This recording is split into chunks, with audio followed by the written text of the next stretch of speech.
Welcome to Coffee Breaks Thursdays. I'm your host, of course, Jason Zlatkus. It's Coffee Breaks Thursdays with Jason Zlatkus, and I, of course, am your host, Jason Zlatkus. Screw up my own intro. That's a classic me. Anyway, my own intro, like I have an intro. I just do that. Welcome to Coffee Breaks Thursdays, you guys. Glad you're here. Thanks for joining the show this week. I want to, before we get started, I want to give a shout out to our sponsor, 1,000 Miles Global. Thank you for this amazing shirt. You guys, thank you for sponsoring us. Always look good and always feel great in your clothes. Thank you, 1,000 Miles Global. Thank you to producer Warren Madden for lining up our guest today. I'm very excited, you guys. Our guest today is Nancy Nazari, who is actually a friend of mine, somebody I actually have worked with before. And so I'm very excited to have her on today. She's been in a lot of stuff, and most importantly, she has a great movie coming out. She's going to come on and tell us all about that. Let's get started. Again, welcome to Coffee Breaks Thursdays with Jason Zlatkus. Let's have a sip of some coffee. Now, let's do that. And of course, we're using the Ouija mug again this week. So, some of the fun stuff that's happened to me this week is I auditioned a lot for commercials, and my game has actually stepped up. I'm not saying my commercial like I'm booking a whole lot more commercials, but at least what I'm auditioning for has gotten a lot higher stuff. I'm auditioning for some real like significant commercial roles, and I saw one of them that I auditioned for during the Super Bowl. Now normally I don't often see the commercial. It's a lot of stuff I audition for, a lot of stuff I do is industrial stuff. So I don't normally get to see the commercials that I've auditioned for, but now I do because I'm auditioning for higher level stuff, which is pretty great. So one of the ones I saw was for this one called WeatherTech, and it's a dad who like sees this car and he's all excited that this company had outfitted his car and made it really great. And it's that as an actor, that's one of the things that I think trips me out the most is getting to see who they actually cast instead of me, who they picked. And so, I saw the guy and he was fine. I mean, he didn't have a beard. And so that's the one thing I always look at is, okay, if he doesn't have a beard, then I guess they just didn't want a sexy person to do the role. So I get that. And that's fine. They wanted him to look like a regular guy. They didn't want him to look like a sexy dude. So anyway, moving on. So I got to see that, and that was pretty cool this week. Let's talk about some other stuff. So my week, other than that, I've just been auditioning. Not a whole lot to tell you. Not a whole lot of really exciting stories, other than that.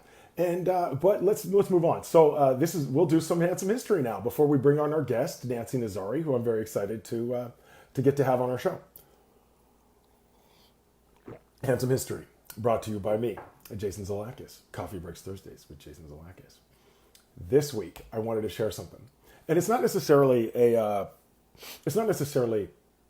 history. Well, I guess it happened in the past. It was just a few days ago, but I thought it was a fascinating thing because Wordle is such an amazing, or it's not amazing. I mean, I don't play it, but it's a big time thing. A lot of people are playing it, and if you're on Facebook, which you are to watch this show, probably you are seeing. Excuse me, I have an itch right here. You're seeing these Wordle things, and recently, a lady, a grandmother, she was 80 years old, and she did not text her family her Wordle score. It was something she was doing every day. She was texting her Wordle score every single day. And she did not text her Wordle score, and her family knew something was wrong, and they went to her house, and she was being held at gunpoint at a home invasion, and they saved her from having not texted, oh, something's wrong with grandma, she didn't text her Wordle score. And so because of that, they saved this lady from a home invasion robbery. She'd been tied up and was being held at gunpoint. That's a fact. That's a true story. That happened. And so, it's weird how mundane tasks, right? Because Wordle is just whatever, right? But when your family becomes used to something, or even I've heard a story about a guy who didn't order his pizza, and when they went to his house, I guess, I don't know, he'd fallen down or something. I don't know. Maybe he was dead. I have no idea. But, the point is that it's weird how mundane things or routine can lead to somebody figuring out you're not doing okay, which it was the case in grandma's case. The other thing I wanted to bring up, it's really funny because Nancy is my dear friend, and she sent me she sent me this thing, and uh, uh, it was, Jason, here's some suggestions we could talk about on the show today. And it was like, real acting stuff. It was like, let's talk about auditions and let's talk about, headshots and all this stuff. And I was like, yeah, we'll talk about what we usually do, like ghosts and Ouija boards and whatever the heck I feel like today. And, so we'll do whatever, but we'll probably throw some acting stuff in there. And one of those things I was thinking about was how much my friend Nancy loves animals. And she's rescued 2 dogs and how cool that is. And we'll get to talk about that hopefully on the show. But the other part of Handsome History, and it was inspired by her, is it made me think about this as I read an article, and you can see the look on my face. You already know what's coming. If you watch the show, you already know what's coming. I saw an article on actors that had to fight animals in actors that had to fight. See, we're talking about acting, but we're also talking about wacky stuff. So it was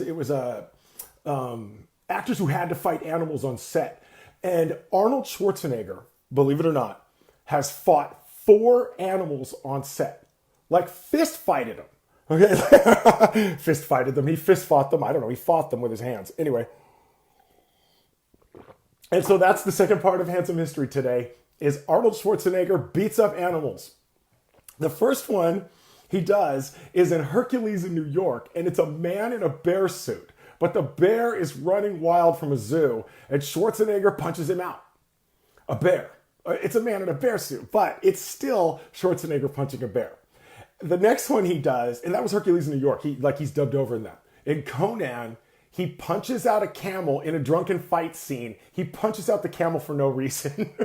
The third one, and this is one of the best ones. Before we bring on our guest, Nancy Nazari, who I'm hoping is waiting in the wings to come on this illustrious show she's so excited about. But the third one is in the movie Jingle All the Way. Arnold Schwarzenegger punches out a reindeer and it flops on the ground and its tongue hangs out and it shakes like, oh. And, and you would think for a kid's movie, that's pretty hardcore. So Arnold Schwarzenegger punched out a reindeer in Jingle All the Way, which is fascinating, and I don't think a lot of people know that. But my absolute favorite Arnold Schwarzenegger punches out an animal moment, and again, this one's brought to you by Nancy, because she's a dog lover, and you have to know coming on this show. In True Lies, Arnold Schwarzenegger is being chased by these 2 like pit bull guard dogs. He grabs them both, clacks their heads together, and goes, "Sit." Dude, that's the greatest moment in Arnold Schwarzenegger punching out animals is sit. Classic Arnold Schwarzenegger. You guys, Coffee Breaks Thursdays with Jason Zlatkus. We're just warming up. We're going to bring on our guest if she's watching. At this point, she's probably hung up. But we're going to take a look. And we're going to see what we can do. No, she's not watching the show. Warren, that's your cue, brother. You gotta have people watch the show. This is the part where I'm singing. So I didn't plan a whole bunch of extra stuff. Like I don't have, oh, you know what? We'll do Toy of the Week while we wait. And Toy of the Week, man, I'm enjoying this part of the show. You know what? I might do an hour today if the guest doesn't show up. We had a guest not show up a couple of weeks ago. And I was really looking forward to talking to him. But you know what? There's nobody I look forward to talking to more than myself. I do the show for me. Anyway, oh, Nancy Nazari wants to read our video. What about Toy of the Week? Okay, we'll just not get to Toy of the Week, maybe. Maybe we will. Okay, here we go. I'm feeling good this week. I don't know if you can tell. I'm glad to be back on the air. I'm glad to have Nancy Nazari on. We're going to have a good time. Hopefully she didn't hear all those bad things about Arnold Schwarzenegger beating up horrid stories about animals. Hopefully she didn't hear any of that. And here we go. We're going to see if we can bring her on. What the heck? Now it doesn't say that you... It said you wanted to be... Oh, wait. Now let's try it again. Okay, wait, add, disappear. What is going on? You were there, now you're not there. I don't know what happened. This is the part. So I can't, it says Nancy's watching, but for some reason it won't let me, it says guest requests. I don't know, man. Not being able to. Let's try it again here. Nope. Not gonna be up. No, Warren now is back. Okay, wait, I'm seeing a bunch of viewers now. That's nice, but where is the... Maybe Nancy can send an invite or a request or something. Warren, you gotta make that happen for me again, brother. In the meantime, we're gonna do Toy of the Week. So this is one from my personal collection. And you know me, again, I like wacky stuff, and I've really been into the funnier the packaging of the toy, the more I like it. So I want to show you this. Look at this amazing piece. Fingers! Oh my God, look at this guy's eyeball. Dude, he's like, fingers, what could that even mean? So then I was like, oh my God, how great is this toy, right? That fingers. Okay, now check this out on the back. It's even better. Look at this. Look at this. They show it in a boob. They show it in a crotch. They're like, oh, you can put it on a door. Like, how weird is this toy? Fingers! Anyway, I loved it. We're going to bring our guest on. Nancy. Oh, wait, approve. There we go. Let's see if this works. Now it says invite you. In Facebook. Every week. The only guest we've ever had to not have a problem getting on the show is Jackie Dallas, and it was like 3 weeks ago. And I was like, dude, we finally got it we worked out. We finally worked it out. Then we had a guest not be able to get on. And then producer Warren Madden got the COVID.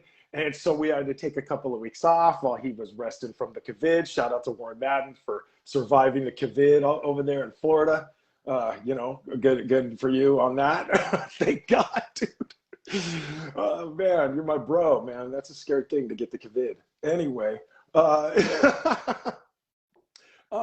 Nancy is coming on the show, you guys. Here we go. We're about to do this. There she is. Yay! Yeah, you're on. Hi. Oh my gosh, I'm so glad that we connected. Thank you for inviting me. I'm super excited to be here today. I'm glad, because that's better than most of the guests we have on. So we're already ahead of the game. Are you having an audio timing? Can you not hear me? I can't hear you. Can you hear me? Yes. Okay, cool. Now we got that hammered out. Let's talk about, let's get right to it. You're from the Bay Area, and that's how I know you.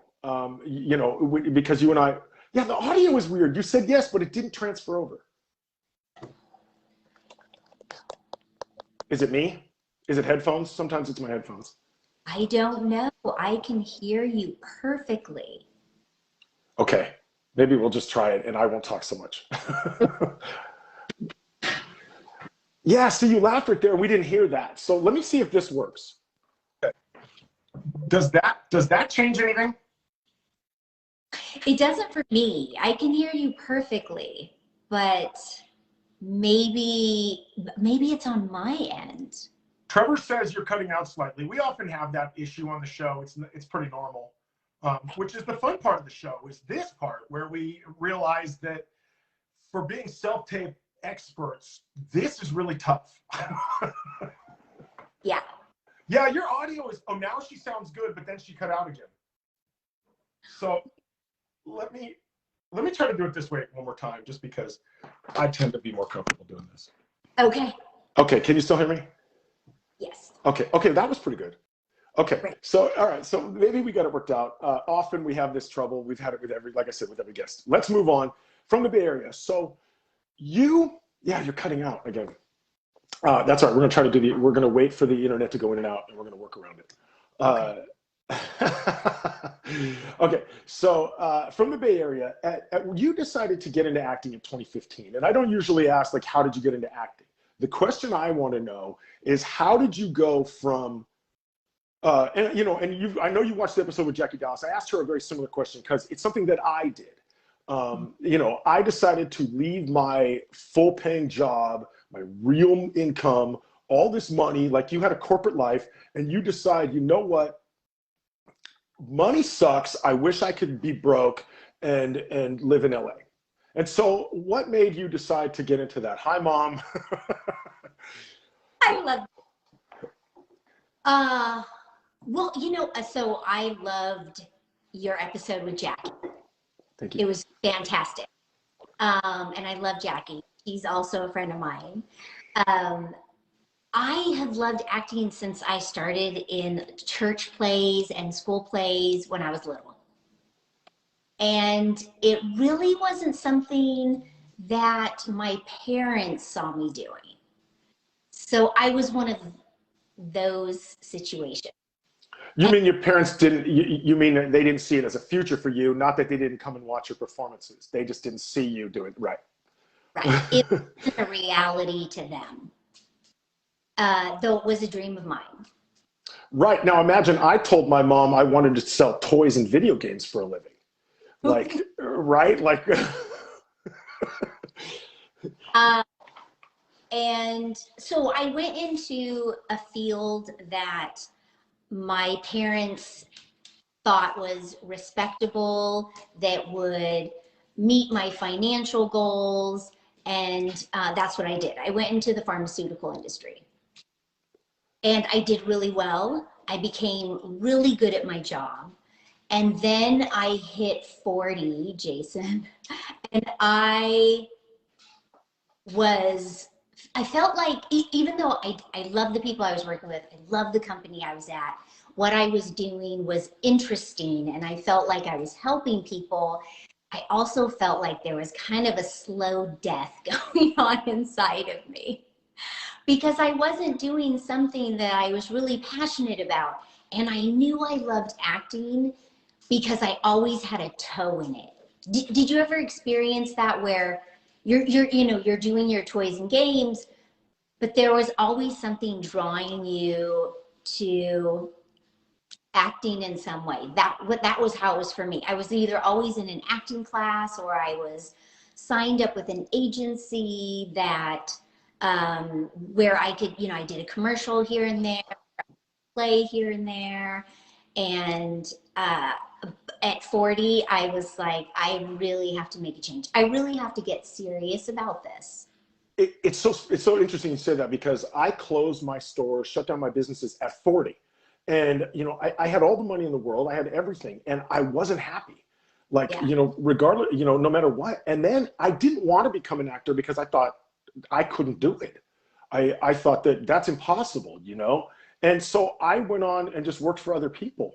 And I still wasn't really happy, but at least all the burden didn't fall on me being an owner. And, so I just went and like made money in like a mindless job. And and then somebody walked in and said, "Do you want to be a model?" And it gave me the courage to like, maybe try acting. And then I Yeah. met Justin, who you probably know, from the Bay, and he Yeah. cast me in my first movie. And I was like, "Oh my God, I have to do this forever." But there was like an 8-year period, or well, no, not an 8-year, maybe like a 5-year period where I had no idea what I was going to do with my life. I just like, and so it wasn't like you were like inspired to be an actor. I was inspired to find something. Yeah, well, so it's so interesting that you say that because when I was in 40, early 40s, me neither. It's so funny how you can have your toe dipped in something, but still not be courageous enough to listen to your gut. And I actually went to a life coach that a friend recommended. The life coach, huge. I realized so much about my career goals. And that's actually when I made the decision that I love acting. Why am I not doing this? I can't even believe that I didn't know that this is what I wanted to pursue because there were all these other judgments and pleasing other people and golden handcuffs from an industry that I had done well in, and I was letting that cloud my path. I love the phrase golden handcuffs. Man, I've never heard that before. And that's so what it is. Yes. And this guy says to me, I close my store and he says to me, "Dude, you gave up this business to be a model? Are you stupid?" But I was never happier, right? Like even now, like, and people think I make all this money because I do commercials and I do all this stuff, but I'm broker than I've ever been. But I'm happier. Well, I mean, I'm not broker than I've ever been. I live here, but but I'm happier than I've ever been. You know what I'm saying? 100%. Yeah, so I haven't vacationed as much in the last 6 years since I decided to pursue acting full time. And I reflected on that and I thought, why am I not vacationing all the time? I used to do it all the time. When I was vacationing while I was in the corporate industry, it was to escape. It was a mental health issue. Now that I'm doing something that I love, I don't feel the need to escape. I'm so excited to do what I'm doing that this feels like a dream come true. Like I don't need to escape. And so when I see people going on vacations, and I'm not saying don't go on vacation, you know, every now and then I will go somewhere. I just don't do it for the same reason. You know, it's funny that you say that because I have an audition I have to shoot after this show, and Yeah. I'm very lucky. But it's one of those silly ones where they go, you know, say something about yourself, right? Like, you know, it's not a real, like, you know, they just want to see your personality. It's not like you do really deliver lines, but it said, tell us where you would like to go. If you could go anywhere in the world, where would you go? And I thought, man, I don't want to go anywhere. The truth is well, first of all, I ain't doing a 14-hour plane ride. That's first. But, but after that, I was like, I don't even know, man. Like I love it here. You know, Right. There's nowhere for me to go, and I'm having trouble coming up with somewhere. I'm going to make some up. I'm going to say Singapore, you know, but but realistically, Exactly. Yeah, I feel the same way. It makes me pause. And then I get those two, you know, what's your favorite place? Where have you been? Where would you want to go? Yeah. And I just pick a past place that I loved. It's usually Italy, but yeah, I agree. It's a very different mindset, very different life. right. You know, when I was a kid, right, so I used to think about, okay, I'd like to go to the Giza pyramids, or I'd like to go see all this stuff. And now as an adult, I know the truth behind all that crap. And I'm like, yo, man, I don't want to go see a freeway built next to a pyramid. That sounds terrible.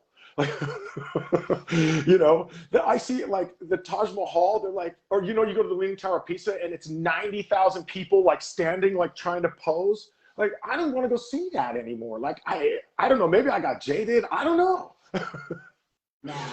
I mean, I wouldn't mind going there for work, you know. Right. You know, if you book a role that filmed in Italy, Pisa near the Leaning Tower, okay, you know. But yeah, I want to be around something that I absolutely love doing all the time. That is really, I don't know about you, but it's an addiction. Yeah, isn't it? It's weird. I mean, you know, it's the thrill of the hunt, and then, you know, of course, there's the agony of defeat, and, you know, which because I didn't land a single one of those Super Bowl commercials I auditioned for, so, you know, there's that. I saw a Reels video where the person on the video was saying, here's an actor while they're watching the commercials on, you know, during football. And, oh yeah, I auditioned for that and I auditioned. Yeah, exactly. I right Dude. there on the couch, didn't say anything to anybody, but I was, yeah, it's okay. Okay, so what do you do? What do you do internally? Because I know what I do, but what do you do internally when you see who they cast? Because, okay, like, let's go to a movie you're in, and we can, this way we can segue into this. I auditioned for a role in Justice for Lizzie, your big new movie that you got coming out, this hit that's going to come from Bruce Schwartz. And I auditioned for a principal. I ended up as a guy who's not even credited, but half the reason I did it was to be on set to see who they cast. And how different is he from me, right? So when I saw him, I was like, oh yeah, no wonder. He's your height, first of all, and because, you know, I'm like 1.5 feet taller than you are in real life. But so what is it? What do you do when you see that person? Do you go, okay, I see why they picked them, or do you go, I wasn't right for the role? Like, you know, we're taught as actors, you got to throw it away, you got to let it go. Obviously, you weren't the guy that was supposed to have that job, but it's not so easy. It's not so easy. I think the internal dialogue is a lot more catty than the To be honest. Um, Especially when I feel like I did a really good job at, in the audition. And I mean, have you ever taken 5 takes and they say pick your best two and send it, and you're like, how do I pick? How do I pick? I loved every single one of them, but I can't send 5 takes, so I'm gonna send 2. I just, so one of the commercials, I'll go back to one of the commercials. They, instead of a female, they chose a male who was a lot bigger, trying to hide behind this like bush. So it was a commercial where people are running around and they're playing hide and seek, and there was this bigger guy trying to hide behind this little itty bitty bush, and that was funny. That was funny. I thought I did a really good job as well, but that's who they chose to pick. And I always, so my external dialogue is much more realistic and honest, because I don't really see it as rejection. It really is selection. And um, I know that in the end, they pick the right person that, for the role. That's Yeah, about my same thought process too. Initially, it's, oh, that guy sucks, and then it's, well, no, he was right, and then it was like, you know yeah, what, that's cool, yeah, right, like, yeah. So yeah. It too is, if I can get called back by the same casting agencies in addition to new ones, then they like me, because they wouldn't like me if these casting agents wouldn't keep sending me auditions. Or, I mean, sometimes I go to it, no more now, you typically, but uh, a live one, and every now and then, right, because we rarely get feedback. Every now and then, the camera person would be like, I love when you come in. You're always so solid, and you have such a great personality. And we never get that, right? We never receive any feedback like that. So when I get it, it feels like validation that I'm on the right path, that I'm doing the right thing, and that I just know that I'm eventually going to book what's right for me. Yeah. I definitely think so. I definitely think you're on your way. I mean, me personally, I really like you because you're rising and doing your thing. But I mean, I like you outside of all that. But I like to see you do that. I totally lost my train of thought praising you. Let's. Oh, the casting director. That's right. So, I read that, and headshots is something that that we talked about possibly being a thing, and I did want to bring that up. Actually, it's funny that you mentioned that, because you had one where you walked in and they said, "I feel like I know you because of you look like your headshots." So, how important is that? I mean, I think we all know if you don't look at your headshots, you're not likely to get booked. But how often are you changing your headshots personally?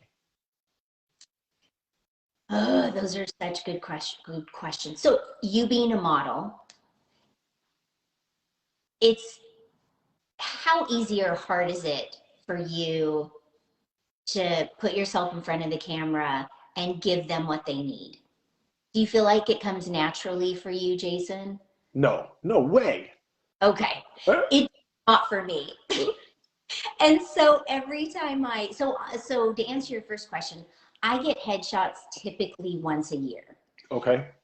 And I always follow up with my agents and manager and say, I'm going to get headshots. What do you have anything in particular that you want me to capture? And then I'll get headshots. Well, I hadn't for a while, and my hair was shoulder length, and then it grew it out for Justice for Lizzie, and decided to keep it long. So I think I've heard from casting directors and agents, it's really important for you to look like your photos. And they always appreciate it, and I've been told that many times.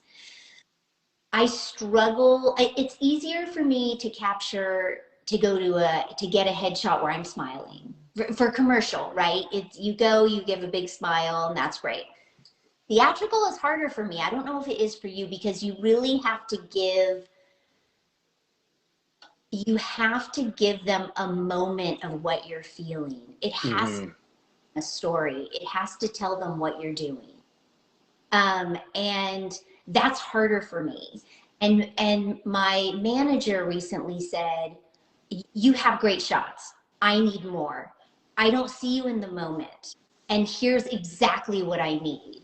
And so this last session, it was a strategy of mine. I went to a headshot photographer and I said, I need all these looks. And I know sometimes it's a budget thing, right? They're expensive. It's expensive to be an actor. Oh yeah. One of the recent headshot photographers I went to was Michael Tari. He does unlimited looks for $350. And he has a very comfortable, safe environment. You brought up the fact that I love dogs. His dog was there, so it felt like I had this really cute cheering section. I went there with my own music. In one shot for the detective, Jason, I was playing Metallica. In another shot as a nurse who was tired, who had worked all day, I was playing a love song by Celine Dion. Because to feel it. Yeah, and there's so many great headshot photographers. Michael was wonderful to work with. But, you know, sometimes they'll say, oh, you want to hear music? And generally they'll put on their music. And I can't always connect with that. But this time when I went to my manager and I showed her the headshots, she said, these are everything. In a pool where you look like too many people, right? Because I'm the blonde girl next door generally, and there's a lot of me. You know, what do you do? She said, I need you to stand out more. These are the ones that are going to make you stand out more. These are the ones that are going to make a casting agent pause when they have 450 or 800 pictures to look at, or 1,000 plus. You know, so your question is, how important are they? They're everything. They're everything, right? Yeah, and especially now with self-tapes, because so many more actors feel comfortable submitting and can submit. You know, they can work their full-time job or part-time job. Whereas before we had to have flexible jobs that allowed us to run everywhere, right? And audition. Right. Now you can do morning, night, whenever, whatever, schedules for audition, opportunity for audition. And I have to say, I'm booking more, but I'm booking less. And I don't know if that's happening for you, but I read a casting director posted recently on Instagram. She said, I want to thank all of the actors who recently submitted an audition. You were all so amazing, and it was so hard to choose from. And she said, I know you never hear this. And it was just, she wasn't talking about an audition I sent in, but it was just so nice to hear her say that, because, you know, you send it into oblivion, kind of. Yeah, cyberspace. Yeah, exactly. So anyway, auditions for me or headshots for me, in my opinion, from what I've learned and heard and been told, is everything. So I struggle the same way, but it's the opposite way. They go, we need you smiling, we need you looking nicer, or, you know, not nicer, but like a nicer person, because they keep, you know, because all of my shots I look all theatrical and evil. Oh. So they go, are you willing to take more commercial headshots? And I'm like, well, yeah, you know, sure, but because all my stuff looks theatrical, so that I have the trouble taking a smiling photo. I think looks good. Usually, I think that more. And then people are always like, why are you so mean? And I was like, dude, that wasn't mean. That was just my face. You know, I recently had an audition where they auditioned me, and they originally wanted me as the psycho, and they ended up not casting me as a psycho, which I thought was pretty wild. I was like, who's crazier than me? So they must have got somebody really good. But, you know, they cast me as the sexy tennis pro, which I guess isn't too bad, right? But the girl says during the audition, she goes, "Well, we weren't sure you could play the nice guy." And I was like, "Oh my God, really?" Like, I didn't know how to take that. At one part, I was like, "Yeah, that's right, I'm the evil dude." But on the other hand, I was like, "Ah, really? I didn't come off at all like a nice dude." Like, I guess Yeah. just my, my photos, my performances, I don't know. So that was weird. Yeah, that's everything. And in that, what you're saying is the photos are everything, and then your audition is another, and then actually playing it is yet another phase, right? Another um, person that we have to be. Auditioning in itself, don't you think, is an art, which is Yeah. why in classes is it is an art. And sometimes when I actually get an audition for a role, I think, oh my gosh, they really do think I can do this, and sometimes I have a coach. I have a comedic and a theatrical coach, and when I need to be stretched, when I need to do something a little more interesting that I don't feel like I'm doing for myself, I'll reach out to my coach. And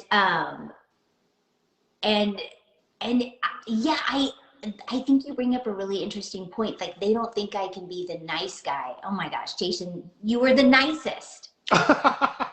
Like, there's so many reasons why, and this is one of the reasons I reached out to you to audition for Justice for Lizzie, because there's being a talented actor, there's being professional, and then there's just being fun and cool and nice to be around, and you're all those things. Oh, I was going to say 1 out of 3 ain't bad. Oh no, and we met on A Killer Rising. Yes, which I wanted to talk about. Yes, yeah. So anyway, So, right. So you brought up so many great things. And, the audition is, I've been taught that the audition is the job, right? Like, because, yeah, like you said, once you submit it, who knows? yeah. I see on my YouTube link that I send them and it's like 1 view. And I was like, well, I guess they didn't love that. Like, you know, so what, Yeah. But we met on A Killer Rising, and tell us about your part in that. And for those who don't know, Killer Rising is available on Amazon Prime. I just checked; it was still there. So tell us about your part in that movie. Well, it happened. I'm going to back up a little bit. Okay. Osborne Brown, Osborne the Third. I don't know if we're supposed to say that. He was the writer of A Killer Rising, and he reached out to me over social media, and I didn't know him. Sometimes I don't know if this happens to you, but sometimes people reach out and it's a little creepy. Not with Oz. Shout out to producer Warren Madden.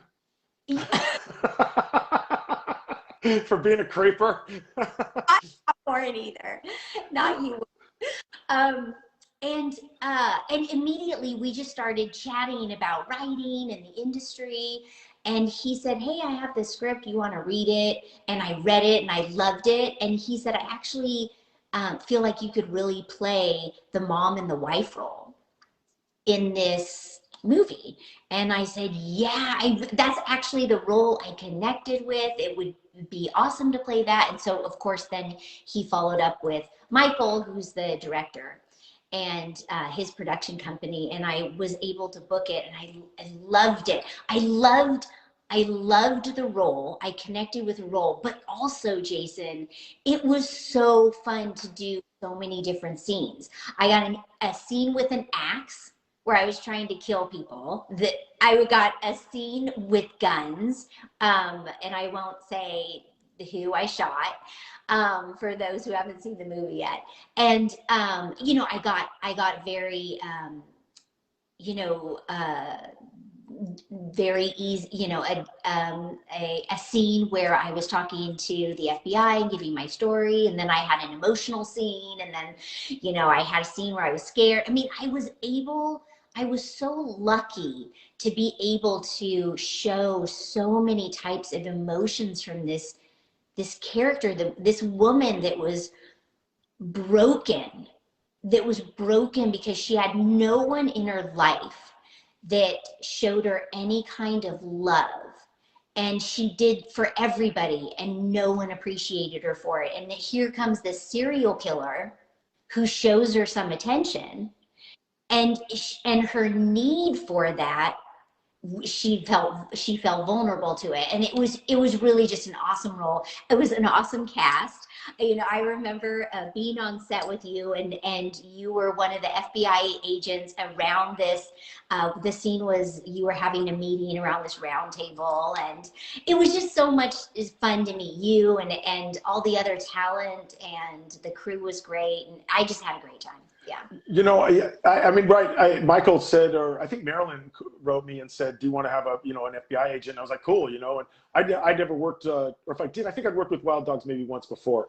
But Sure. you know what I remember about that most, and it's just so weird, but that was the day that Kobe died. You were the one. You were the one. I'm the one. I didn't have anything to do with it. You told her. I remember being there, and you said, "Oh my gosh, Kobe just died," and everybody fell silent. It was such a shocker. Yeah, I remember you were by the door. It was the craziest thing. You looked up from your phone and you said, "Oh my gosh, Kobe just died." Kobe I Bryant did, yeah. That's right. I looked up from my phone. Yeah, I remember, because that's how I obviously knew, you know. it was so everybody. It was just fell silent. For me, it was shock. It was shock, and then it was how. Right, right. And then it was, yeah, extreme sadness with his daughter, and it was just the family and everything. Yeah. Right. So anyway, that's a fun conversation ender on that topic, right? Like, remember when we shot that movie and Kobe died? Yeah, that's messed up, Kobe, but jokes have to be about something. You know, so let's talk about another movie that we've worked on together. And I, you know, and I was surprised you know, you asked me to audition. I was like, wow, I'm really honored, you know, that, and I thought that's really cool. So let's talk about Justice for Lizzie, which is coming out pretty soon. In fact, I think the premiere is the 22nd of March. Yes. Yeah, I think it's the 22nd. It's not open to the public, but for those of us that were part of the cast and crew, there will be news coverage there, and, you know, all the red carpet and everything. But yeah, But as long as the dirty public doesn't come, that's okay. Yeah. No, I want the dirty public there, as you say. I want to step back for a second and say, I can't believe you remembered me. I don't know about you, but every time I'm on set, when I get home, I actually have, and I hope this doesn't sound stalkerish, but it might for some people. I have an e-file of people that I really liked working with and people that I thought really were talented in their role. And you're in my e-file as someone I thought was professional, cool to be with on set, and looked and played the part well as an FBI agent. Yeah, they try to tell me that I look like a Fed or a cop, and, you know, and I'm like, dude, I'm just trying to buy weed, you know. I'm kidding. But back when I was a kid, anyway. But yeah, for Lizzie, I auditioned for that. I got that through the audition through Actors Access. Really? Okay. And then Bruce followed up with me, and it went from there, and it was a lead role. So it was the first time that a director gave me the opportunity to not only suggest actors, because I actually get that quite often, but be part of the audition for chemistry checks. And I never had been part of that before, and it was something I took seriously, but it was so cool to be a part of that and take and be given more responsibility for the role and the film, and it was fantastic. And then he allotted us some flexibility with the dialogue, which was great. You know, some directors really want you, you know, Jason, it's word for word. Mm-hmm. Don't miss a word. We put A in there for a reason, right? My God. Yeah.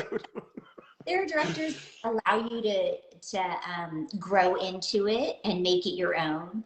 And Bruce allowed that, and that was really great. One thing I loved about Bruce was he clearly, I mean, he comes from the Schwartz family comes from, you know, the industry and doing producing and creating great shows like Baywatch and things like that. But he has a great eye. And I could tell that immediately when we were shooting our first scene, which started in Lake Arrowhead. He knew what he wanted, and he gave the direction well, and and and you could see the light in his eyes when he got it. And then when we saw it later, we were like, oh my gosh, we know exactly what he was talking about, and he did such a great job. And not every director, and I'm not trying to put directors down, but not every director gives feedback that helps an actor give him or her what they need. You know, have you ever been on set where they're like, okay, do it again, and do you want the same, or, you know, was there something that you want differently? And they're like, and just, I don't know, do it again. And you're like, okay. Oh, God. So, and it's, for me, it's so much easier to have a director say, do it again and give it this tweak. Right away, I can do that for him or her immediately. And or I really like this, I didn't like this, do it differently. Perfect. I got it. I run with it. That's, I mean, I'll work with anybody and grateful to do it. But I just really appreciate a director who can relay like Bruce did during that film. I can't wait for the premiere. Right. Let's talk about you're filming. It's a true story. People who don't know that, it's a true story. And yeah. And so the writer of the story, it actually happened to her friend, and she's there the whole time on the set. So what kind of added responsibility to be like true, like, because, you know, I mean, the pressure of her being there and knowing that we're bringing this true story to life. I mean, you as the lead, how does that weigh on you? Well, I was lucky enough to have multiple conversations with Kari Sayer before we started filming. So I got a real sense of what she needed from the character Megan Beats. And it is fascinating to know, sad that, you know, her friend died, you know, and that they were trying to find justice for who killed her, and that Kari knew the killer. She knew who the killer was, and you know, I won't give too much away, but I loved it. I personally loved it because it was added guidance to make sure that I was giving this character Megan the right performance, I was relaying her in the right light. I was giving the story the right way and showing her emotions and her drive to find her friend's killer, and her unrelenting spirit to give her friend justice. And so I loved it. I loved Kari being there. I loved any feedback that she provided. And she was such a joy. I mean, she just was, she just has such a great personality and fun to be around. And she was so gracious. And I feel like she was everywhere. Did you feel when she was on set? Okay, so on set, yeah, she was totally wonderful. Everybody was. You know, it was a wonderful time. Everybody was super friendly, and there was food, and then, you know, that's all I need to be on set, right? You know, for me personally. But in the audition, Carrie killed me in the audition. Oh my gosh, when we did our chemistry read, she goes, well, one line. She goes, well, I thought it was a little fast. And I was all, oh my God, like I knew better. I have a tendency to like go to, and so I told her when I met her in person, I said, I have to tell you, you totally slayed me with those words. And she was like, oh, I don't remember. And I was all, dude, she didn't even care. Like, but she totally killed me in the audition. Yeah, that's how I knew after that. I was like, no, it ain't me. Yeah. You know. So the thing about an audition, so I think you have a really good point that when someone says it's too fast, being able to do that again is everything. And sometimes when I go into for a film, not a commercial, but a film, um, and they give me feedback, I love it. I love it when they give me feedback because it gives me the opportunity to see where they're coming from, to alter my performance, and to give them something that they need. But yeah, sometimes, especially in my earlier days, it was hard to recover sometimes from feedback. It was, now I see it differently, but it was hard to, and then I got more nervous. And and because they're giving feedback, they want me to do it differently, and it's nice to have grown in that, but it's now I love it. Now I appreciate it, and I want, now it's like, if do you ever walk into an audition and they don't give you feedback, and Oh yeah, all the time. Yeah. or they, you don't know if that was great, you, or I don't need that, but when they don't, hey, let's do it this way, I think, okay, did I really give it the way that they wanted it the first time? Or, and great if so, but can you make me do it differently? Can you throw something else at me, and let's play a little bit? And anyway, yeah. The most jaded person in the entire industry, the whole industry, is the dude who has to film the auditions. The person at the camera, he's just like, dude, he goes like this. He goes, are you willing to shave? And I go, no. And he goes, okay. And then he was like on his phone, and I go, hey, just a quick question. Does my not willing to shave rule me out? And he goes, man, I don't know. Like, I was like, this is the most jaded dude I've ever seen. He was like, next. Like that. There was no feedback. There was nothing. Like, Yes. do it and get out. We have 19 people in an hour we have to see. I've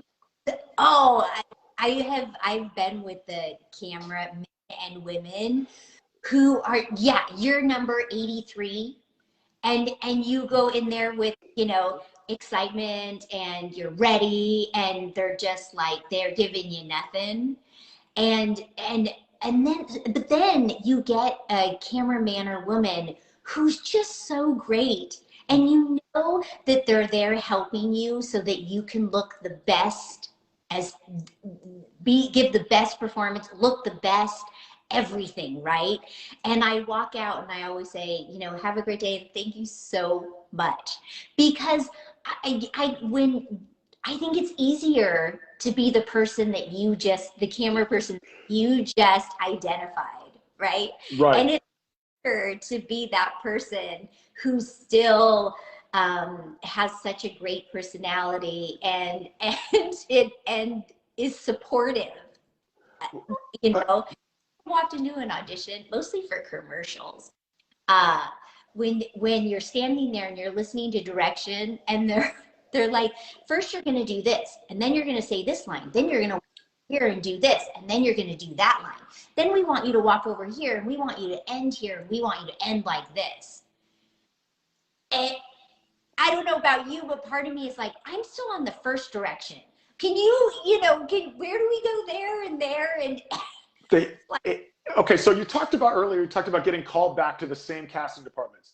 I've been to this one 3 times, and every time I go, I figure it's good. They keep calling me back. It's good. It's going to keep going back. But every time I go, they throw some twist like that. Okay, this time we want you to hike a football and do it down here, and then we want you to look over there, and then you're going to see the ball go by, and then you're going to cheer. And I'm like, yo, dude, wait, what? I'm hiking what now?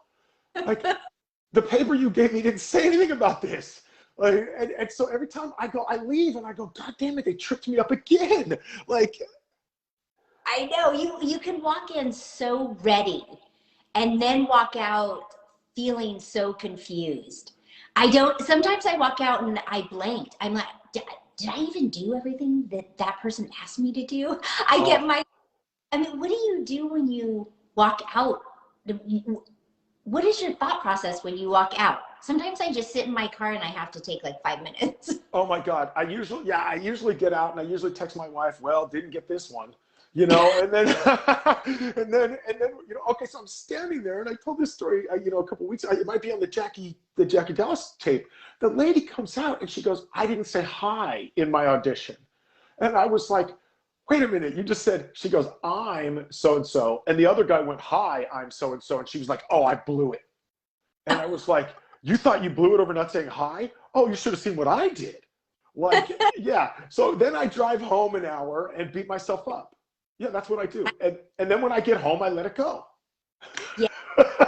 You should really have classes. Well, I mean, they do. I've heard say this multiple times, but the art of not beating yourself up after an audition. I mean, you've put yourself in a vulnerable place. I mean, sometimes there's a panel of people watching you. When you walk in for a callback and the whole company's there, and you're supposed to ignore the whole company that's tapping on their computers and just focus on the camera guy. Yeah, or they're eating their lunch. They're not even looking at you at that point. Exactly. And, it's really, it can be so intimidating, and just the art of being able to be vulnerable and ignore your surroundings except for your main focus to go in and do your job.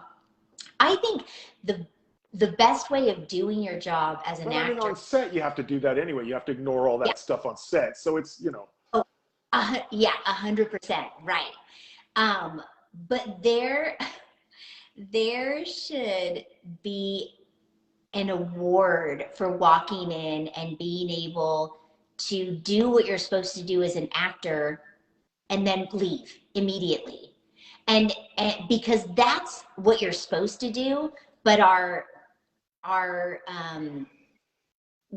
to not feel awkward, we do so many other things. We want to say hi to everybody, or we want to say something funny, or we want to laugh, or we want to say bye to everybody. We want to do all these other things.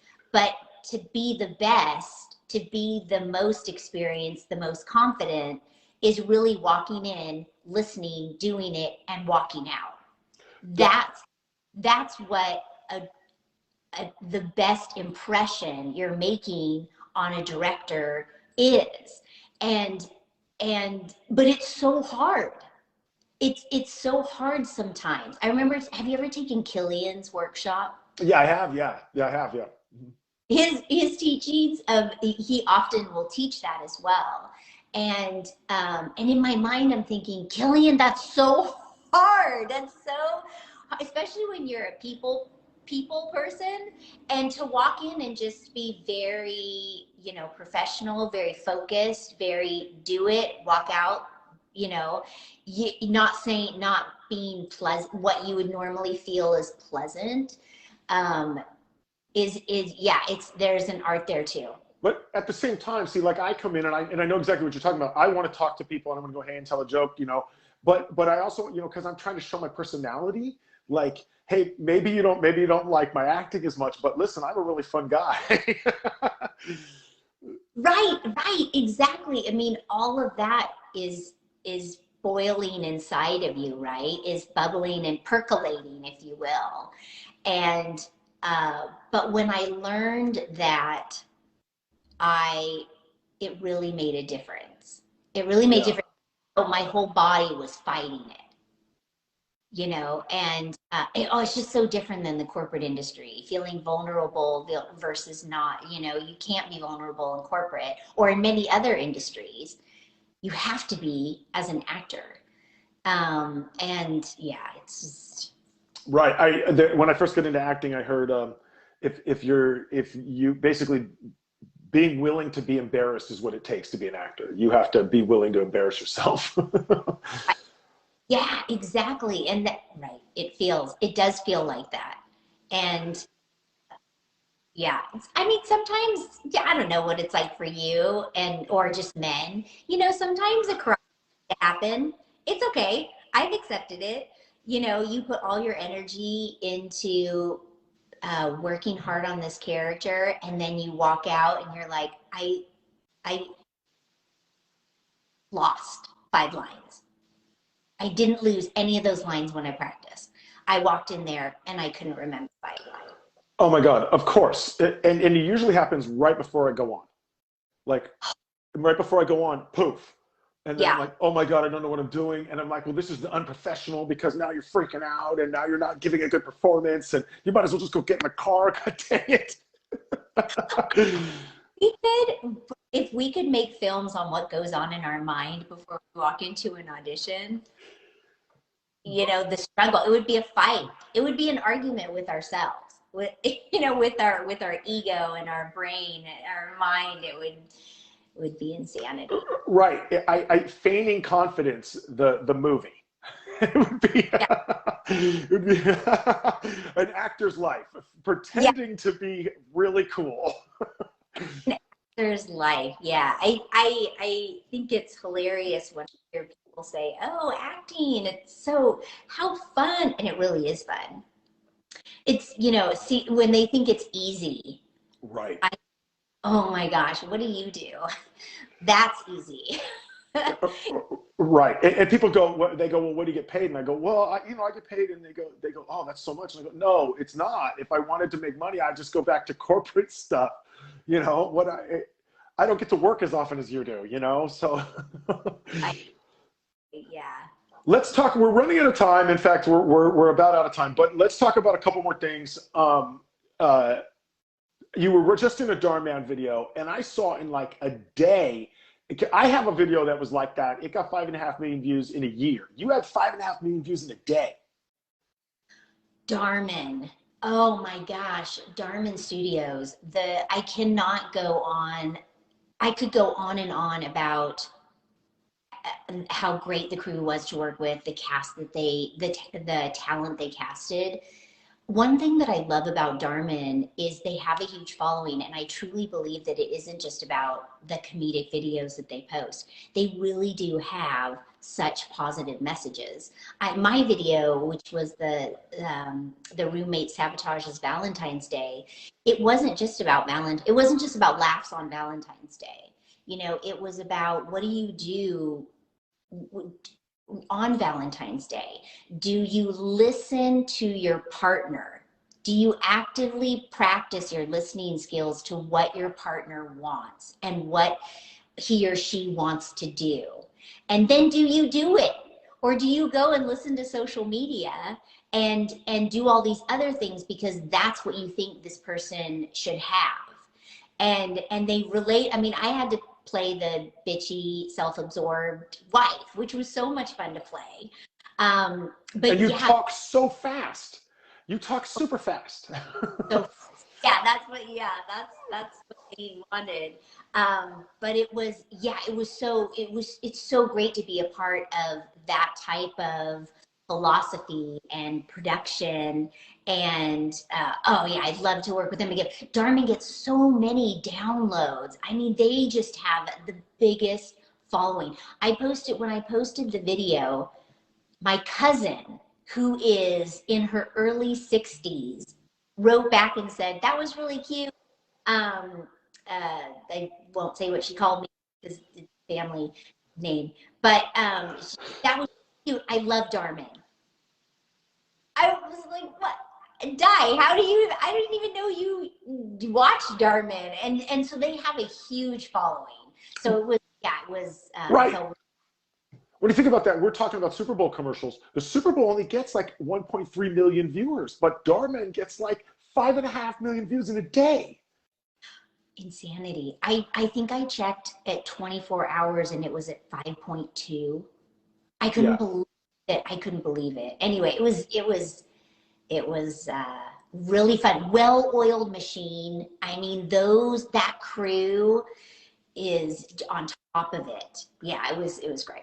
I've seen how they roll out sets and they have all this stuff and they're like ready to go. There's obviously some money behind it. Yeah, Darman Studios is the coolest place to go to. And I was talking to one of their reoccurring actors, Chaz, and he said, yeah, I remember when we started, it was in the garage. And they just picked up momentum, and now look at them. I mean, talk about just doing what you love and being persistent. And yeah, they're making, this is an assumption, but I feel like they're making bank, and that's great. They deserve it. Right. If they're not making bank, they're fronting like they are, like most of us. Yeah, yeah, yeah. So tell us, before I let you go, tell us what you got coming up. Okay, so we talked about Justice for Lizzie. That's premiering soon, and then I'll keep you and I actually will keep everyone posted on when that will actually be released to the public. And I just booked. I can't really talk about it, but I just booked a role in a show that's going to be releasing on the Discovery Channel. And then also so exciting, I just started writing a series, Jason, that I'm super excited about. I have a good friend of mine who's a writer is reading the first episode now, and then I'm going to pitch it to Hulu and network television, things like that. So I'm excited to be kind of on both sides right now. The acting side, which is continuing to book jobs. I love it. And then on the writing side, it's so much fun. That's awesome. And if the people want you, where can they find you? I'm on Instagram and Twitter at Nancy Nazari, NancyNazari. And also I have my own Facebook page and my own YouTube page. There you go. Nancy, any last words for the aspiring actor before I let you go? Keep going. Keep going, because the more the hardest thing is when someone says, I'm going to give it a year. Don't give it a year. Tell yourself, I'm going to give it 10 years, because it's persistence that pays off. If you really love it, keep doing it. Man, Yeah. that's it. I can't beat that. Nancy, it's been a pleasure to talk to you. I hope I see you soon. I mean, before the premiere, but if I don't, it's from the premiere for sure. Yeah, for sure. Thank you so much, Jason. It's been so much fun with your coffee breaks. Thank you. All right, guys, we'll see you next week. Coffee Breaks Thursdays with Jason Zlatkus. See you later.